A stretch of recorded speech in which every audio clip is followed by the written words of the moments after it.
Fala galera, canal Resolvendo hoje com questões exclusivas sobre redação oficial para concursos. É um tema que cai em muitos concursos e nos foi solicitado aqui. Já fizemos um vídeo com questões desse mesmo assunto, você pode conferir clicando aqui no card aqui em cima do vídeo ou na descrição aqui abaixo, ok? Mas é um assunto muito procurado e, portanto, vamos fazer muitas questões sobre redação oficial para concursos.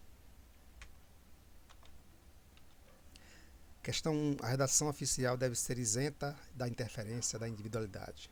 Não pode conter impressões individuais de quem comunica. Tal característica da redação oficial é compatível com a peculiaridade da isenção, B. Impessoalidade, C. Anti-individualismo ou D. Formalidade.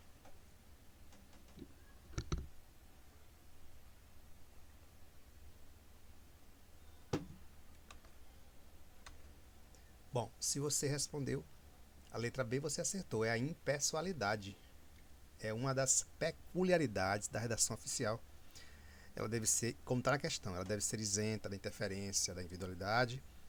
O tratamento impessoal que deve ser dado aos assuntos que constam das comunicações oficiais decorre da ausência de impressões individuais de quem comunica, ou seja, da impessoalidade de quem recebe a comunicação e do caráter impessoal. Então, impessoalidade, impessoal, caráter impessoal do próprio assunto tratado. Então, é a letra B da questão 1 desse nosso simulado inédito. Questão 2. A linguagem do texto oficial requer o uso do padrão culto da língua. Por padrão culto, entende-se exceto a. Aquele em que se observam as regras da gramática formal. B. Aquele em que se emprega um vocabulário comum ao conjunto dos usuários do idioma. C. Aquele em que os cidadãos cultos se expressam e que privilegia a linguagem técnica. Ou D. Aquele em que se coloca acima, aquele que se coloca acima das diferenças lexicais, morfológicas ou sintáticas regionais ou modismos. A, B, C ou D.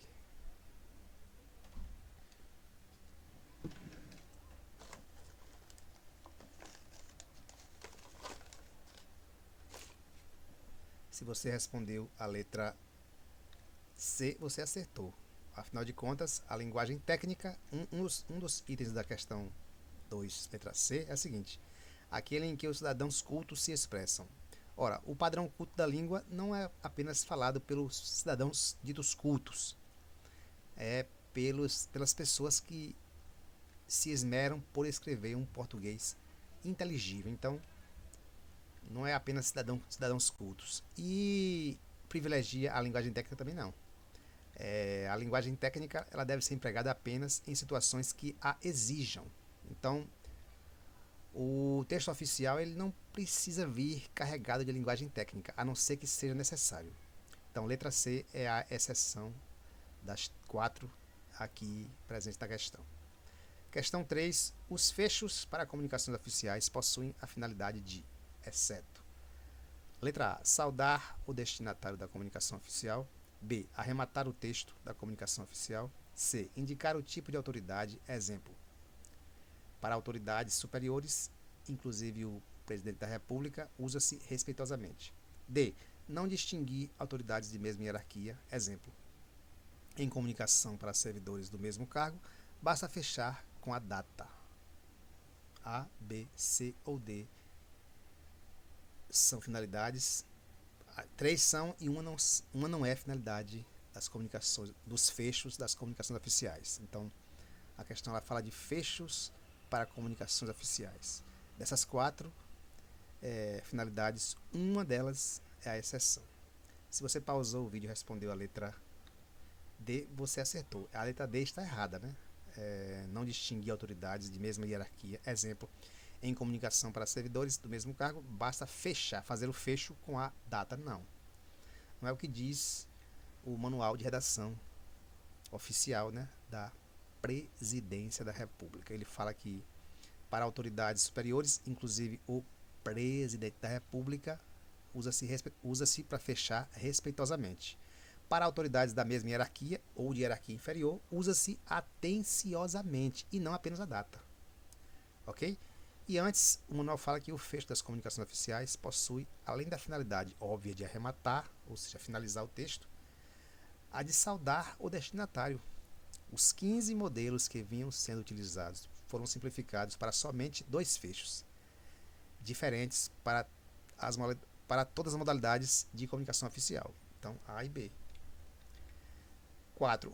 O modelo de identificação do signatário abaixo vale para todos os servidores públicos ou agentes públicos, inclusive o presidente da República. E aí vem um exemplo, né? Há um espaço para assinatura, abaixo vem o nome e o seu cargo, né? Chefe da Secretaria-Geral da Presidência da República. Outro exemplo, espaço para assinatura, o nome e o seu cargo lá, Ministro de Estado da Justiça. É uma questão de certo ou errado. Pense, pare, pause o vídeo e responda. O modelo de identificação do signatário abaixo vale para todos os servidores públicos ou agentes públicos, inclusive o presidente da República. Bom, se você respondeu errado, você acertou, né? A questão 4 é uma questão errada.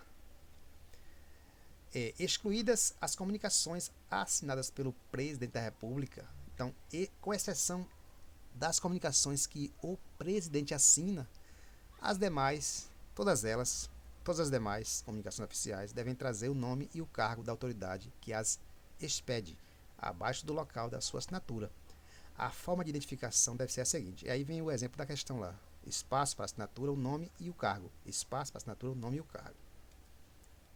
Questão 5. Listamos abaixo as principais características do memorando, mas uma das alternativas está incorreta. Qual delas? Letra A. Memorando é uma modalidade de comunicação entre unidades administrativas de um mesmo órgão e, portanto, trata-se de uma forma de comunicação eminentemente interna. B. Embora de uso interno, a principal desvantagem dessa modalidade é a falta de agilidade. Tramitações por memorando habitualmente são demoradas pela complexidade dos procedimentos burocráticos. C. Para evitar desnecessário aumento do número de comunicações, os despachos ao memorando devem ser dados no próprio documento e, no caso de falta de espaço, em folha de continuação. E D. Quanto à sua forma, o memorando segue o modelo do padrão ofício, com a diferença de que seu destinatário deve ser mencionado pelo cargo que ocupa.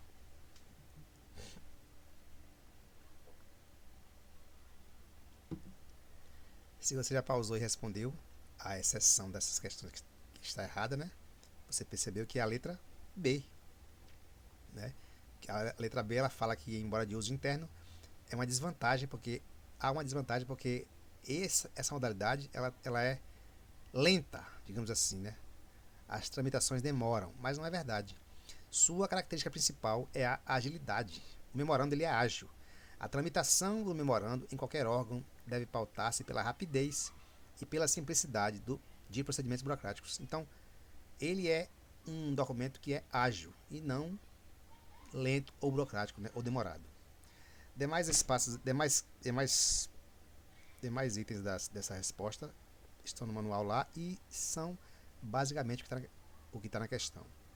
Olha lá, forma e estrutura. Quanto à sua forma, o memorando segue o modelo de padrão ofício, com a diferença de que seu destinatário deve ser mencionado pelo cargo que ocupa. Exemplos: ao senhor chefe do departamento de administração, ao senhor subchefe para assuntos jurídicos. Questão 6. Assinale a alternativa errada em relação ao uso do e-mail como comunicação oficial. A utilização do e-mail para comunicação tornou-se prática, mas só em âmbito privado, não só em âmbito privado, mas também na administração pública. Então, o uso do e-mail para comunicação tornou-se prática comum, não só em âmbito privado, mas também na administração pública. Ok. Letra B. O termo e-mail pode significar gênero textual, endereço eletrônico ou sistema de transmissão de mensagem eletrônica. Letra C. O e-mail pode ser considerado um documento oficial, assim como o ofício. Letra D. Sua vantagem enquanto comunicação oficial, e diferente do ofício ou memorando, é que permite o uso de linguagem mais flexível em relação à norma culta. E letra E. Quando o e-mail for utilizado pelos servidores públicos, seu endereço deve possuir a extensão .gov.br ou outra extensão oficial, por exemplo, .br para universidades, .jus para tribunais, .leg.br para câmaras, né, assembleias legislativas, ou outra extensão, dependendo do órgão. Há também órgãos que têm órgãos ou instituições que têm o .org.br, por exemplo. E aí, qual a assertiva que você considera errada nessas 5 opções aí? Se você pausou o vídeo e respondeu, percebeu que a resposta certa, após a sua pausa, é a letra D, pessoal, né?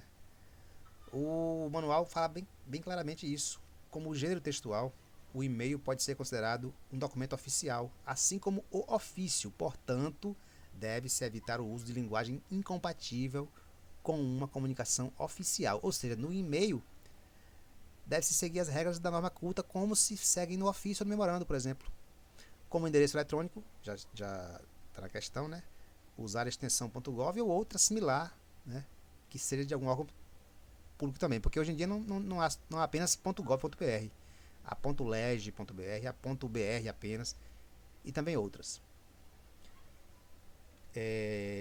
Agora a questão 7. Então o resto aqui do texto é a mesma coisa da questão, né? Usar o e-mail para comunicação tornou-se prática comum, enfim, está na questão. Ao redigir uma comunicação oficial, deve-se ter cuidado com o uso do hífen. Sobre o tema, uma das assertivas abaixo contém erro. A. Usa-se hífen em compostos, locuções e encadeamentos vocabulares, mas, por exemplo, na palavra abaixo-assinado, né, na expressão abaixo-assinado, na locução, a regra prevê que não se usa hífen em situação alguma.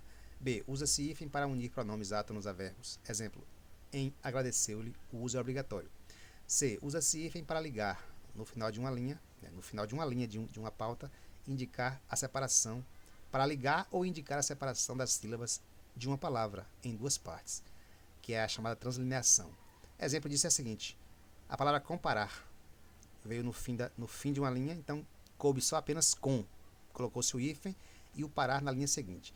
Governo, a mesma coisa, coube na linha gover, colocou-se o hífen, separou a sílaba e nó veio embaixo, então ficou governo. Letra D. Usa-se hífen para ligar os elementos de palavras compostas.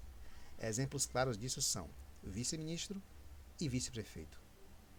Questão 7. Pausou o vídeo. Se você pausou e já respondeu, você notou que a resposta correta é a letra A. A resposta que você vai indicar a exceção é a letra A, né? Letra A, olha lá. Abaixo assinado tem uma peculiaridade nessa questão, nessa alternativa. O hífen, pronto, aqui o manual ele revisa um pouquinho o que é hífen. Ele fala que o hífen é o sinal usado para ligar elementos de palavras compostas, vice-ministro, né? Unir pronomes átonos, agradeceu-lhe, chamou-lhe, para no final de uma linha indicar a separação das sílabas de uma palavra, que nós vimos que é a translineação. O hífen de composição vocabular, ou de ênclise e mesóclise, é repetido quando coincide com a translineação. Exemplo, decreto-lei, decreto-hífen-lei. Exigem, hífen-li. Far-se-á, far-hífen-se-á. Agora, usa-se hífen em compostos, locuções e encadeamentos vocabulares. Como? Na composição de palavras em que os elementos constitutivos mantêm a sua acentuação própria, compondo, porém, um novo sentido. Exemplo, abaixo assinado, abaixo hífen assinado é uma coisa, agora abaixo assinado sem hífen é outra coisa. O abaixo assinado sem hífen tem o sentido de aquele que assina um documento em seu final. Exemplo, João Alves, abaixo assinado, requer isso, isso e isso. Decreto-lei é outro exemplo de hífen, matéria-prima, papel moeda e salário-família também. Ok? Abaixo assinado tem uma coisa peculiar. Existe o abaixo assinado, que é aquele documento que as pessoas assinam para poder fazer uma petição, e existe a expressão abaixo assinado sem hífen para indicar aquele que assina um documento no final dele, no seu final. Questão 8. O emprego dos parênteses é muito comum na redação oficial. São exemplos do correto uso desse recurso as seguintes orações, exceto uma dessas questões aqui, dessas opções aqui. Letra A. Na última reunião, parêntese, abre parêntese, 10 de novembro de 2018, fecha parêntese, vírgula, tomou-se a decisão. B. O Estado de Direito, abre parêntese, Constituição Federal, artigo 1º, fecha parêntese, define-se pela submissão de todas as relações ao direito. C. A Presidência da República assinou o, abre parêntese, acordo, fecha parêntese, aos 2 dias do mês de novembro do ano de 2001. D. Solicitamos que Vossa Senhoria autorize a abertura de sindicância para investigar ações do servidor José da Silva e Silva, abre parêntese, cargo de motorista, fecha parêntese, vírgula, lotado neste setor. Então, A, B, C ou D. Em A, B, C ou D existe um uso incorreto dos parênteses.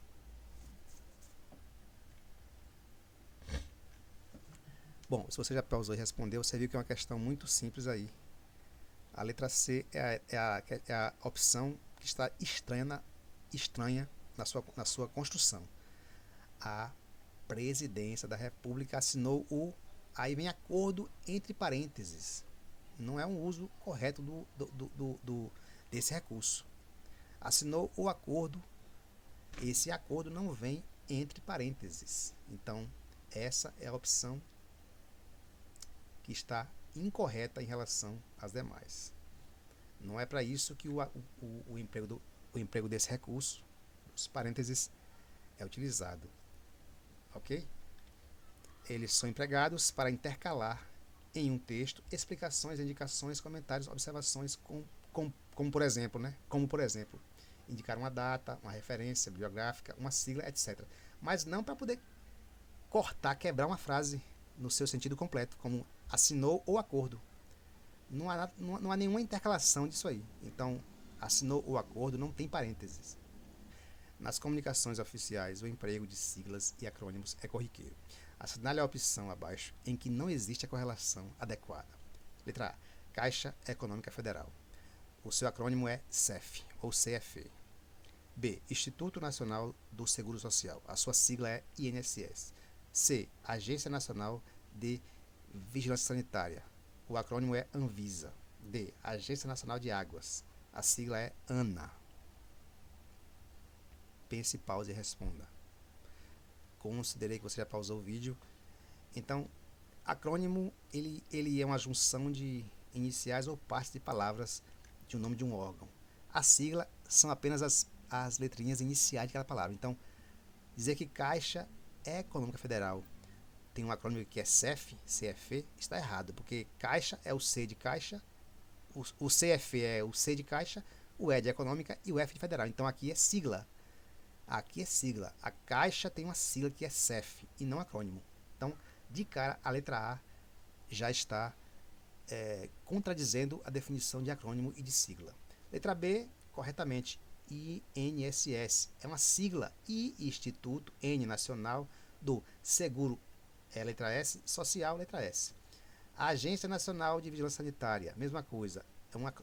Ela foi feita por junção de palavras, junção de partes de palavras. Agência Nacional tem aqui Anvisa, então é A de agência, esse N pode ser de nacional, V de vigilância sanitária, quer dizer, o V de vigilância e o SA de sanitária. Então, aqui sim é um acrônimo.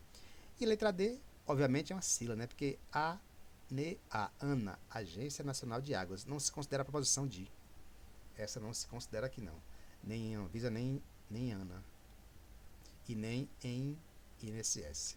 Então é isso. Para padronizar,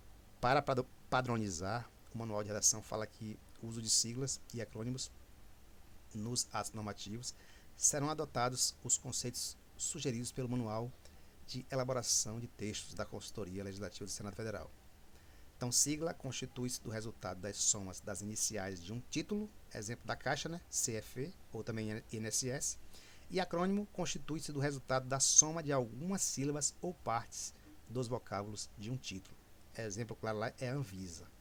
E para encerrar por hoje, questão 10, sobre o plural das siglas, é incorreto dizer que: letra A, admite-se o uso de S minúsculo de plural nas siglas em geral, né? Exemplo, Caixa vai ser CFEs, né? TRS, DPS, PGS, com esse apóstrofo aí.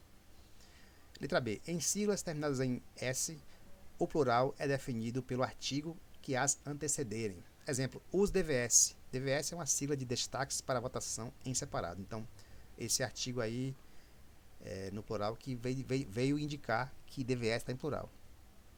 Então, a letra A ou a letra B que possui esse erro aí? A errada é a A ou a B? Pausou o vídeo e respondeu. Se você já respondeu, eu vou continuar aqui o vídeo.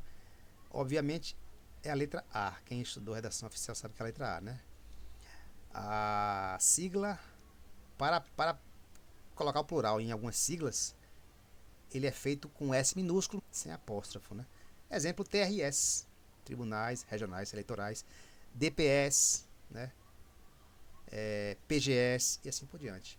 Esta regra não se aplica às siglas que terminam, né? Terminadas com a letra S. Aqui é terminadas com a letra S. Caso em que o plural é definido pelo artigo. Exemplo, os DVS, destaques para a votação em separado. Bem, pessoal, aqui nós encerramos nosso simuladão com 10 questões sobre redação oficial. Esperamos que você tenha gostado. Se você puder ou quiser, curta nosso canal, dê um joinha, comente à vontade, ou também, se puder, inscreva-se conosco. Você vê nesse finalzinho aqui do vídeo, aqui em cima tem uma sugestão de um vídeo que para você é bem interessante, também sobre redação oficial, e também há o link desse vídeo aqui na descrição. Ok? Um abraço, até a próxima, tchau, tchau.